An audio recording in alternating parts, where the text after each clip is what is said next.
अब मैं आपको एक छोटी सी कहानी सुनाता हूं। मित्रों, ये कहानी जब आप पूरा सुनेंगे तो आपको पता चल जाएगा कि ये कहाँ की कहानी है। और इस कहानी का अभी हमारे पास इस कहानी का हमारे पास कोई जवाब नहीं है। लेकिन जब तक ये कहानी सेटल नहीं हुई, ये चीज़ ठीक नहीं हुई, तब तक मेरे देश का आगे बढ़ना जो है वो हम बंधे रहेंगे। मित्रों, कहानी कुछ इस तरह की है। एक बड़े मुल्क के राष्ट्रपति का बेडरूम, उसकी बेडरूम की खिड़की सड़क की तरफ खुलती थी।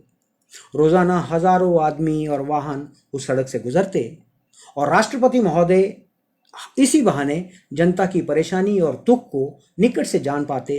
वो उनका एक रूटीन था कि वो सुबह उठकर कुछ देर उस खिड़की का पर्दा खोलकर वहां बैठते थे। एक दिन राष्ट्रपति जी ने सुबह अपनी खिड़की का पर्दा हटाया तो भयंकर सर्दी नजर आ रही थी। आसमान से जो रूह के फाये जो बर्फ की तौर पे गिर रहे थे और दूर दूर तक बर्फ की सफेद चादर फैली हुई थी।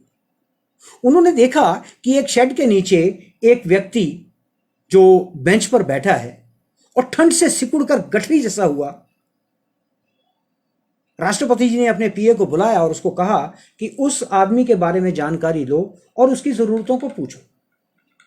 राष्ट्रपति जी का पीए जो है वो गया और 2 घंटे के बाद वो वापस आया और राष्ट्रपति जी को उसने रिपोर्ट किया कि सर, वो एक भिखारी है और उसे ठंड से बचने के लिए एक कंबल की जरूरत है। राष्ट्रपति ने कहा ठीक है, उसे कंबल दे दो, उसे कंबल दे दो। और राष्ट्रपति अपने कार्य में लगे रहे और अगली सुबह एस रूटीन उन्होंने खिड़की का पर्दा हटाया और उन्हें बड़ी हैरानी हुई। वो भिखारी अभी भी वहां जमा था और उसके पास ओढ़ने के लिए कंबल अभी तक नहीं था। राष्ट्रपति बड़ा गुस्से हुए और उन्होंने पीए को बुलाया, उसको कहा कि ये क्या है, उस भिखारी को अभी तक कंबल क्यों नहीं दिया गया। पीए ने कहा कि सर, मैंने आपका जो आदेश है वो होम सेक्रेटरी को दे दिया था और मैं अभी देखता हूं कि आपके आदेश का पालन क्यों नहीं हुआ। राष्ट्रपति ने उन्होंने कहा कि जो होम सेक्रेटरी है उसको तुरंत मेरे पास पेश होने के लिए कहिए। थोड़ी देर के बाद ही होम सेक्रेटरी राष्ट्रपति के सामने पेश हुए और अपनी सफाई देते हुए बोले कि सर, हमारे शहर में हजारों भिखारी हैं और एक भिखारी को कंबल दिया तो शहर के बाकी भिखारियों को भी देना पड़ेगा और शायद पूरे मुल्क को देना पड़ेगा, पूरे मुल्क के भिखारियों को देना पड़ेगा।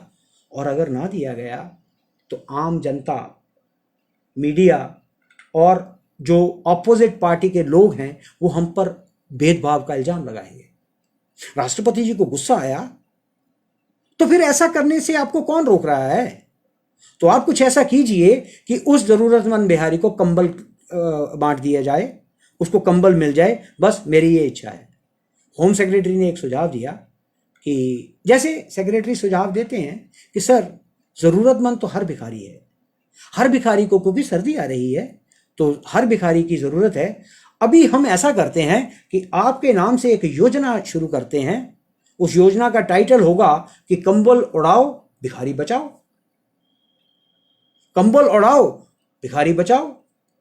ये योजना शुरू करते हैं और इस योजना के अंतर्गत हम पूरे देश के भिखारियों को कंबल बांट दिए जाएंगे। राष्ट्रपति बड़े खुश हुए।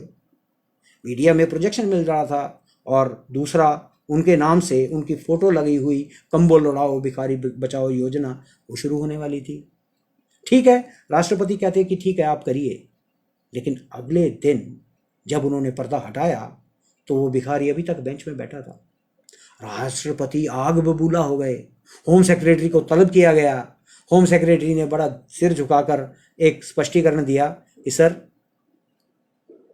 We are counting the beggars, भिखारियों की गिनती की जा रही है ताकि जो कंबल है उनकी खरीद हो सके। राष्ट्रपति कुछ ना कर सके, बस खिसिया के रह गए, दांत पीस कर रह गए। अगली सुबह फिर राष्ट्रपति को उस भिखारी दिखा, लेकिन वो कुछ कह नहीं पाए, खून का घूंट पीकर रह गए। राष्ट्रपति ने होम सेक्रेटरी को फिर पेश किया और जो होम सेक्रेटरी हैं वो बस अपने ही अंदाज में उसने कहा कि सर, ऑडिट ऑब्जेक्शन जो है उससे बचने के लिए कंबल को खरीदने के लिए एक शॉर्ट टर्म कोटेशन लिया गया है और आज शाम तक कंबल खरीदे जाएंगे और रात तक जरूर बांट दिए जाएंगे। ये आश्वस्त होकर राष्ट्रपति ने कहा कि ये आखिरी चेतावनी है। अगर कल मुझे खिड़की पर ये भीड़, ये जो भिखारी बिना कंबल के दिखा तो अपनी खैर मत समझना। और मित्रों, अगली सुबह राष्ट्रपति ने खिड़की का पर्दा हटाया तो देखा बेंच के आसपास भीड़ जमा है। राष्ट्रपति ने अपने पीए को तुरंत तलब किया कि जाके देखो क्या बात है। थोड़ी देर के बाद पीए लौटा और बड़ा एक अनमना सा मन लेकर, एक उदास सा मन लेकर कि सर, कंबल नहीं होने के कारण भिखारी की मौत हो गई। भिखारी की मौत हो गई।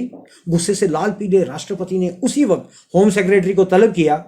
सेक्रेटरी ने बड़े अदब से सफाई दी कि सर, खरीद की कार्रवाई पूरी हो गई थी और हमने आनन फानन में सारे कंबल बांट भी दिए, मगर अफसोस कि कंबल कम पड़ गए। राष्ट्रपति ने पैर पटके कहा, आखिर क्यों? मुझे इस बात का जवाब चाहिए। मैंने इस भिखारी के लिए कहा था, इसको कंबल क्यों नहीं मिला? होम सेक्रेटरी ने कहा, नजरें झुकाकर बोला कि श्रीमान, पहले हमने कंबल जो है वो अनुसूचित जाति और जनजाति वाले लोगों को दिए, अनुसूचित जनजाति, और उसके बाद हमने अल्पसंख्यक लोगों को कंबल बांटे और फिर ओबीसी, और करते करते अपनी बात अपने सामने रखी। लेकिन आखिर में जब इस भिखारी का नंबर आया तो कंबल खत्म हो गए थे सर। राष्ट्रपति चिल्लाकर बोले कि आखिर ऐसा क्यों? आखिर में ही इसका क्यों नंबर आया? राष्ट्रपति के जो होम सेक्रेटरी थे उसने भोलेपन से कहा कि सर, इसका नंबर इसलिए आखिर में आया कि ये जो भिखारी था ये ऊंची जाति का था और वो रिजर्वेशन की श्रेणी में नहीं आता था, इसलिए उसको नहीं दे पाए। और जब तक उसका नंबर आया सारे कंबल खत्म हो गए थे। राष्ट्रपति क्या करते? क्योंकि विधान ही ऐसा है। और मित्रों, अभी तक आपको समझ में आ गया होगा कि ये मेरे भारत की बात है, जहां योजनाएं इसी तरह से चलती हैं और ये कहा जाता है कि भारत में सभी समान है, सबका बराबर का हक है। मैं आज तक ये नहीं जान पाया कि जो ऊंची जाति वाले हैं वो कितने ऊंचे हैं और जो निम्न जाति वाले हैं वो कितने निम्न हैं।